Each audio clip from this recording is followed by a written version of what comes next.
يا جماعة، إسبانيا خسرت جوهرة، ودحين هالجوهرة يذبحهم على المباشر. إبراهيم دياز الولد اللي قالوا عنه لأ صار كابوسهم. خلوني أحكي لهم قصة ولد اسمه إبراهيم دياز.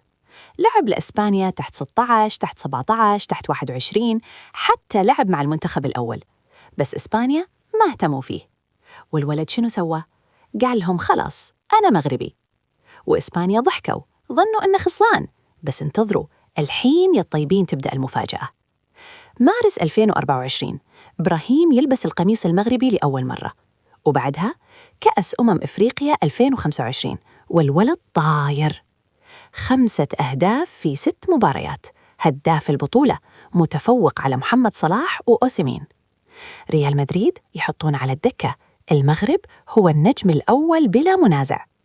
الصحف الإسبانية دحين تكتب إبراهيم دياز يفضح إسبانيا، يعني حرفياً الولد اللي رفضتوه صار أفضل لاعب في البطولة. وتدرون أحلى شيء؟ مدرب إسبانيا لويس دي لافوينتي طلع وقال حاولت أقنعه يرجع، بس هو أصر يلعب للمغرب.